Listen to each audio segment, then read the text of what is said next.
Advertencia: el contenido de este video puede ser muy gráfico. Se recomienda discreción. Hola, mi nombre es Jessica Jennings y esto es Miércoles de Morbo. Cada miércoles comparto historias de asesinatos reales. Si eres nuevo aquí, asegúrate de hacerle clic en el botón de suscripción. Vamos a empezar. Hoy les hablaré de una joven cuyo asesinato fue una de las historias más espantosas de la historia. El caso incluso se conoce como la chica que vivió 44 días en el infierno. Junko Furuta nació el 19 de enero de 1971 en Japón. Ella vivía con sus padres y dos hermanos. Durante su adolescencia acudió a la escuela secundaria Yagil Minami y saliendo de la escuela, ella trabajaba medio tiempo en una tienda de aparatos electrónicos. En el año de 1988, Junko tenía 17 años. Ella era una joven tranquila, muy buena estudiante y además era muy bonita. Ella no fumaba, no tomaba y además era muy inteligente. Quienes la conocían decían que ella era muy dulce y humilde. Gracias a su manera de ser, ella tenía una larga lista de pretendientes, pero para su desgracia, uno de ellos era Hiroshi Miyano, quien era todo lo contrario a Junko. Este joven, a sus cortos 18 años, era un joven extremadamente problemático, tenía muy mala reputación y estaba involucrado en asuntos ilegales, ya que él y algunos de sus compañeros pertenecían a un grupo gángster de los Yakuza, la mafia japonesa. Sin embargo, a pesar de ser tan diferentes, Hiroshi Miyano estaba obsesionado con Junko. Incluso la invitaba a salir, pero Junko, de forma más amable, siempre lo rechazaba. Hiroshi no estaba acostumbrado a que le dijeran que no, y como Junko lo rechazó, dañándole su orgullo, él se puso furioso. Por ello, el día 25 de noviembre de 1988, cuando Junko había terminado su turno en el trabajo y se dirigía a casa en su bicicleta, se encontró a Hiroshi con su amigo Shinji Minato.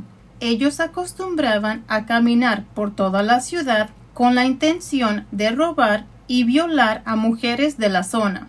Aunque nunca se supo si esto fue planeado o fue una coincidencia, cuando Hiroshi Miyano vio a Junko subirse a la bicicleta, le ordenó a Minato que la atacara. Minato accedió y se escondió en unos arbustos cercanos, y cuando ella pasó, él la tiró de la bicicleta y se fue corriendo. Hiroshi Miyano rápidamente fue hacia ella, haciéndole creer que él lo había visto todo y que solo quería ayudarla, y se ofreció a acompañarla a su casa para supuestamente protegerla. Por su parte, Junko, que en ese momento se encontraba desconcertada, obviamente porque la acababan de atacar, y fue por eso que aceptó la compañía de Hiroshi. De pronto, este joven aprovechó para llevarla a un almacén abandonado, y ahí su actitud cambió completamente, y empezó a gritarle. Cuando consiguió atemorizarla, él la violó y la amenazó, advirtiéndole que era un Yasuka y que si decía algo, él la iba a matar y después a toda su familia. Después la llevó a un hotel cercano, donde la violó 2 veces más y la obligó a quedarse ahí mientras él planeaba qué hacer con ella. Al darse cuenta que él solo no podría lograr mucho, entonces le llamó a sus amigos y les contó todo lo que había hecho, presumiéndoles como si se tratara de un logro. Sus amigos se alegraron por ello y juntos contemplaron la posibilidad de quedársela y mantenerla cautiva para violarla por turnos, que al fin y al cabo ya habían hecho eso antes con otras mujeres. Alrededor de las 3 de la mañana se la llevó a un parque donde había citado al resto de sus amigos. Ahí ya lo esperaban otros 3 muchachos, Shinji Minato, Ho Ogura Kamisaku y Yasushi Watanabe, todos ellos de 17 años. Ellos comenzaron a revisar la mochila de Junko y encontraron la dirección de su casa. Con esto ellos la amenazaron diciendo que sabían dónde vivía Junko estaba aterrorizada y lo único que hizo fue obedecerlos sin imaginarse todo lo que le esperaba, y fue ahí que comenzó el verdadero tormento. Primero decidieron llevar a Junko a casa de los padres de Minato, donde planeaban tenerla secuestrada y donde ella pasaría sus peores y últimos días. Al llegar al lugar, le ordenaron a Junko que actuara como la novia de uno de ellos, en caso de que los padres de Minato preguntaran qué estaba haciendo ahí. Sin embargo, los padres de Minato nunca preguntaron nada al respecto, ni siquiera por curiosidad. Mucho menos les preocupó que Junko pasara 1 mes y medio ahí. Después ellos dijeron que ellos no conocían la gravedad del asunto, tal vez porque ya estaban acostumbrados a ver a jovencitas ahí, o puede ser que porque ellos también le tenían miedo a su hijo y a los yakuza.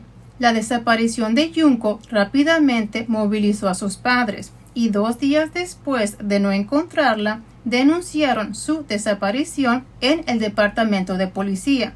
Como estos jóvenes ya sabían que esto podía suceder, obligaron a Junko a llamar a su familia para convencerlos de que estaba bien y que se había escapado por voluntad propia para ir a vivir a casa de un amigo. Además de eso, también la obligaron a pedirle a sus padres que cancelaran su búsqueda, y los padres así lo hicieron, por lo que ya nadie investigaba la desaparición de Junko. Lamentablemente, los padres creyeron lo que su hija les aseguró, y de esta manera Junko tuvo que pasar un auténtico infierno sabiendo que nadie la estaba buscando y que nadie la iba a rescatar. Lo que le esperaba a Junko es como si fuera una película de horror, y lo más sorprendente es que la casa en la que sucedió todo no estaba en una área alejada, sino en una ciudad rodeada de gente. Y no solo eso, en la casa vivían los padres de Minato. ¿Cómo fue posible que 2 adultos no supieran ni escucharan nada de lo que pasó en su propia casa durante 44 largos días? Además, se dijo que el hermano de Minato estaba al tanto de la situación y no hizo nada para impedirlo. Se cree que Junko fue violada entre 400 y 500 veces, y no solo por los chicos de la banda, sino que también invitaban a sus amigos para que abusaran de ella, e incluso a miembros de la yakuza.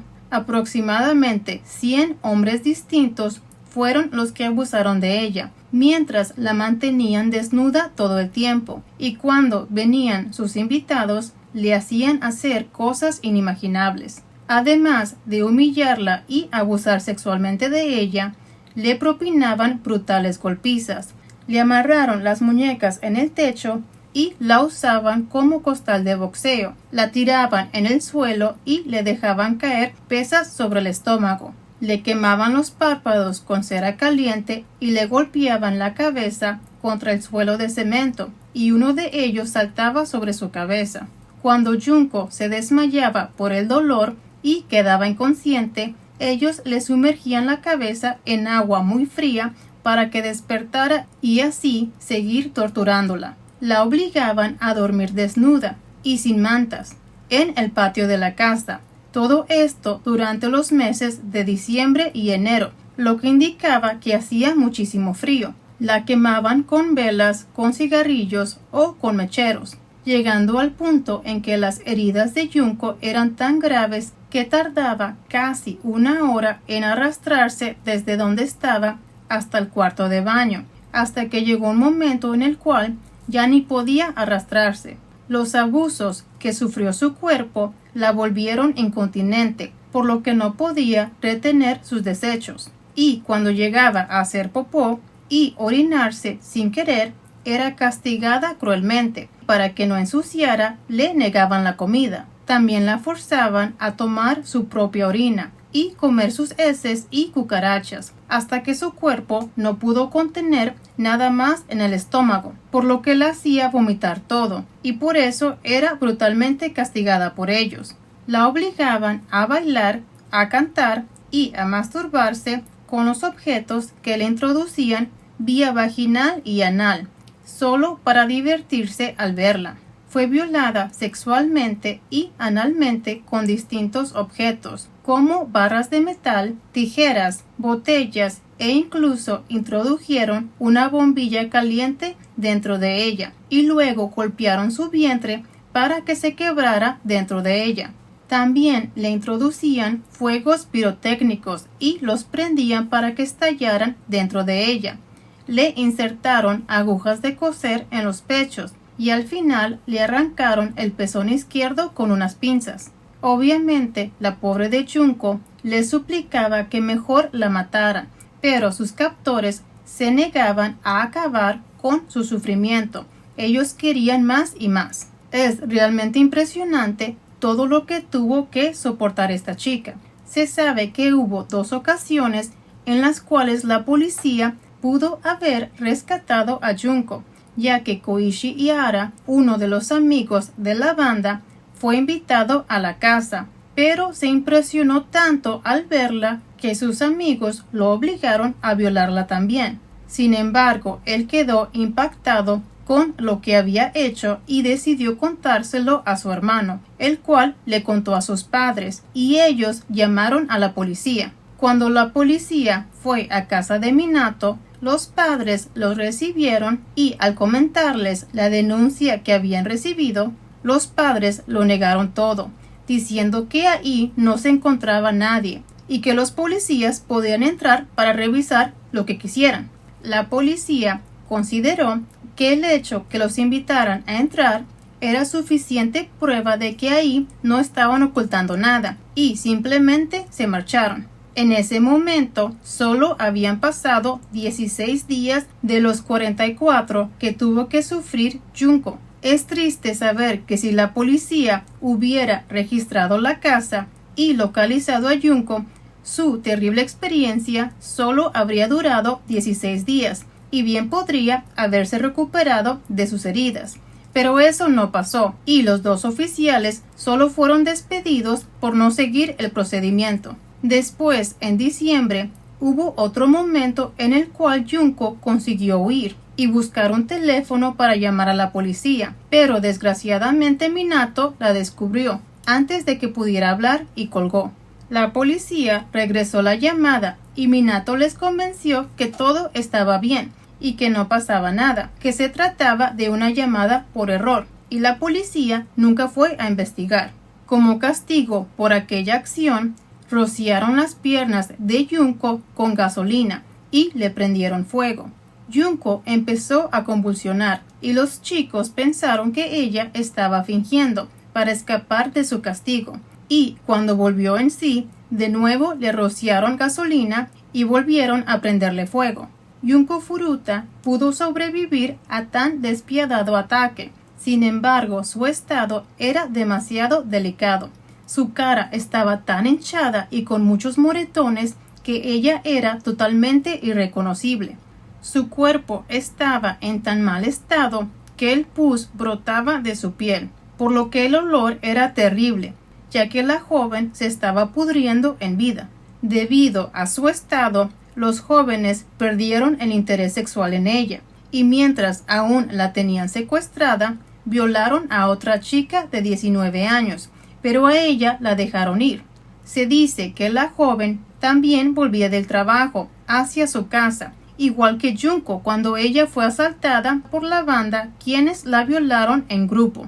El 4 de enero de 1989, mientras sus captores estaban jugando un juego de mesa, ellos retaron a Junko a jugar con ellos, y ella, a pesar de estar medio muerta, les ganó la partida. Esto los enfureció demasiado, y como ya era costumbre, le dieron una golpiza que constaba de patadas y puñetazos. También le golpearon con una barra de metal, le volvieron a quemar los ojos con cera caliente y le golpearon los pies con una vara de bambú. Todo esto la hizo convulsionar de nuevo, pero ya en este punto las heridas nuevas le sangraban aún más y las antiguas heridas aventaban mucho pus y un líquido verdoso. Esto les provocó asco. Y para poder seguir golpeándola, ellos se cubrieron las manos con bolsas de plástico. Antes de terminar, dejaron caer nuevamente la pesa sobre su estómago y sobre sus extremidades, para luego tirarle gasolina otra vez por todo el cuerpo, pero ahora incluyendo la cara, y procedieron a prenderle fuego. Ella intentó apagar el fuego que le quemaba, pero ya no le quedaban fuerzas para seguir soportando. Al final dejó de responder y el fuego se apagó solo. Todo esto duró alrededor de 2 horas.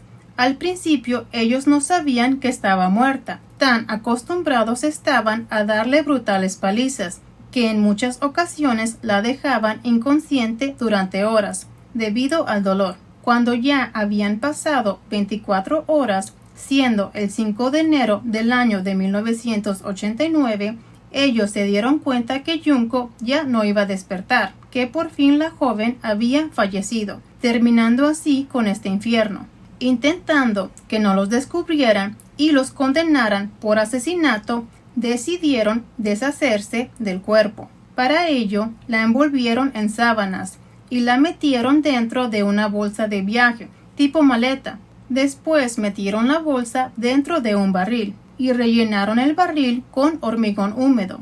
Una vez lleno, llevaron el barril a Tokio y ahí lo abandonaron en el interior de un camión de cemento. 18 días después, el 23 de enero de 1989, Hiroshi Miyano y Yo Ogura fueron detenidos por la violación de la chica de 19 años que dejaron libre.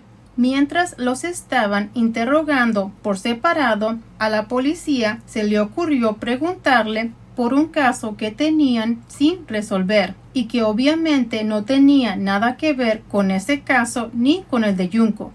Se trataba de un doble asesinato y pensaban que estos chicos, al juntarse con gente mafiosa, tal vez estaban enterados de algo. La policía empezó a decirle a Miyano que sabían que ellos habían matado a una chica, pero refiriéndose al caso sin resolver, y Miyano pensó que los habían descubierto y que la chica de la que hablaban era Junko Furuta. Miyano creyó que Yo Ogura, quien se encontraba en la otra sala, había soltado la sopa, o sea que había confesado, y los había delatado. Así que él también confesó, y les dijo que podía llevarlos hasta el cuerpo de Junko. La policía quedó sorprendida ante tal confesión, porque el caso de Junko ni siquiera existía. Ellos no pensaban que ella seguía desaparecida, y mucho menos que se encontraba muerta. Al día siguiente, la policía encontró el barril que contenía el cuerpo de Junko, y cuando la encontraron era imposible reconocerla a simple vista. Para poder confirmar su identidad, tuvieron que hacerlo mediante sus huellas.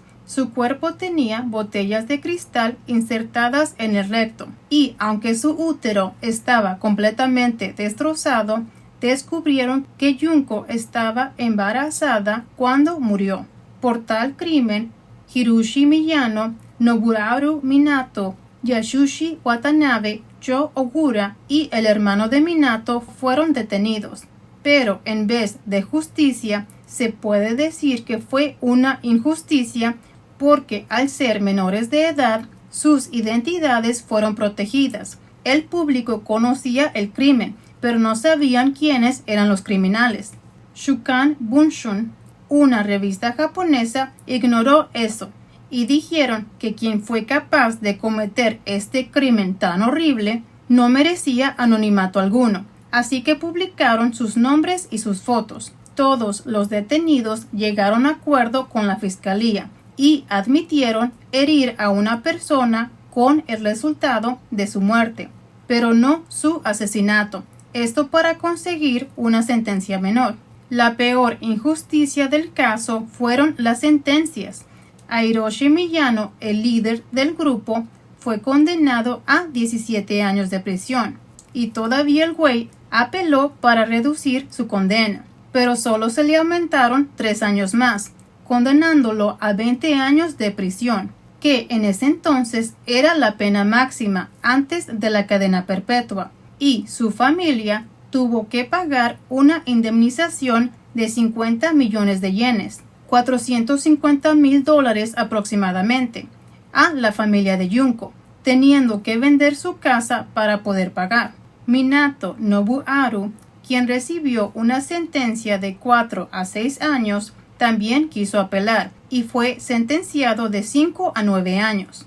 La familia de Minato no fue involucrada y no tuvieron que pagar ninguna indemnización a pesar de que todo pasó en su propia casa.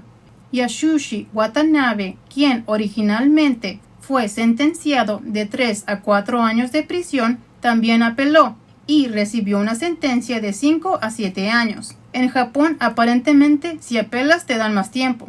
Ho Ogura estuvo 8 años en una prisión juvenil. Él no apeló, cumplió su corta condena y cuando salió en libertad en agosto de 1999, se dice que presumía todo lo que había hecho.